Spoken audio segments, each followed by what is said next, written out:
Bonjour et bienvenue. Aujourd'hui, on s'attaque à du lourd, une théorie physique pour le moins radicale, une proposition qui cherche carrément à refonder notre compréhension du réel.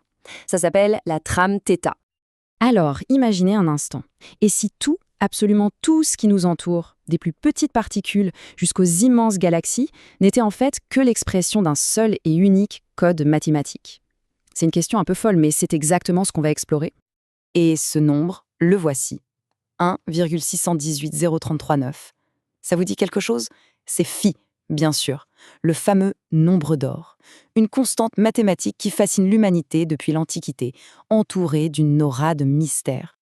On le retrouve absolument partout dans la nature, dans la spirale parfaite d'une coquille de nautile, dans la forme de nos galaxies, dans l'agencement des pétales de fleurs, et même, tenez-vous bien, dans la structure en double hélice de notre ADN. Alors, simple coïncidence ou bien l'indice de quelque chose de beaucoup plus profond?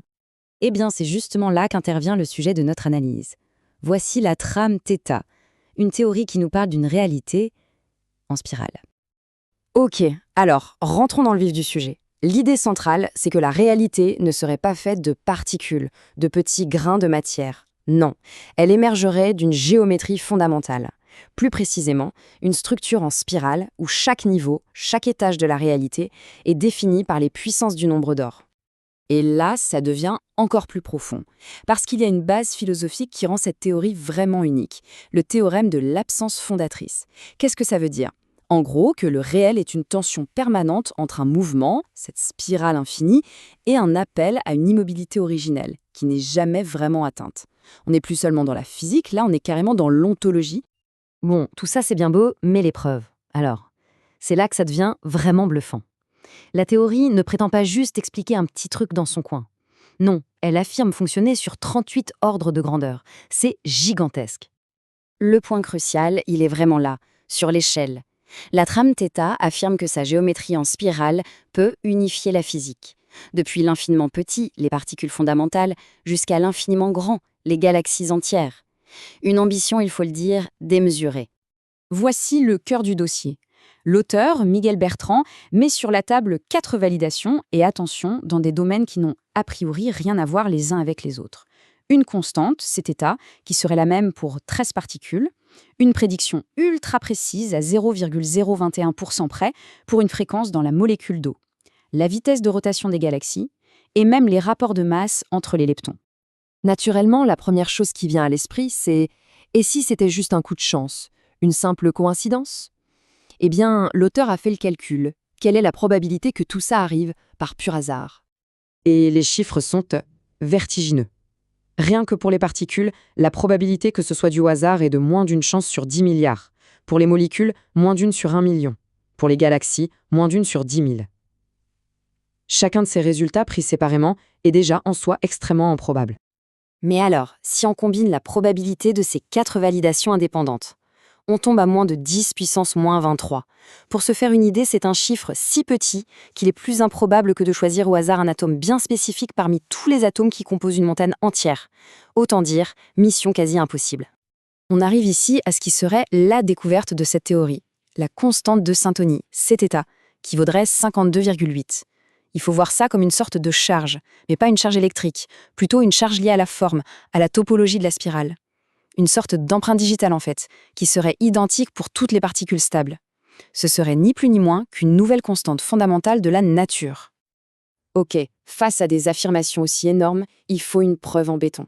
Et c'est là que la théorie devient vraiment passionnante. Elle propose un test. Un test décisif. Une seule expérience pour trancher une bonne fois pour toutes. Mais comment on fait pour tester une théorie aussi vaste? Comment on peut valider ou invalider une idée qui prétend décrire l'univers entier? On ne va quand même pas mesurer l'univers. Eh bien, la réponse est presque déconcertante de simplicité. Il suffirait d'une seule mesure. Une mesure faite sur une substance que l'on connaît très bien.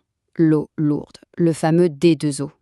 Et voici les preuves de vérité. On a un véritable face-à-face. D'un côté, les modèles actuels.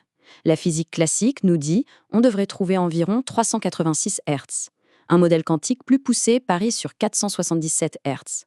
Et de l'autre côté, seul contre tous, la trame θ annonce non, le résultat sera 101,4 Hz. Les prédictions sont tellement éloignées les unes des autres qu'il n'y a aucune ambiguïté possible. Et le point crucial, c'est que ce n'est pas de la science-fiction. Le test par spectroscopie à haute résolution est en cours en ce moment même, et les résultats, on devrait les avoir d'ici 3 à 6 mois. On en arrive donc à la question finale. Révolution ou numérologie? Il est temps d'évaluer les enjeux. Bien sûr, une théorie comme ça soulève des objections.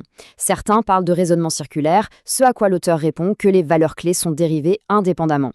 D'autres suspectent un ajustement de paramètres. Là encore, la défense est que cet état est un résultat, pas un point de départ.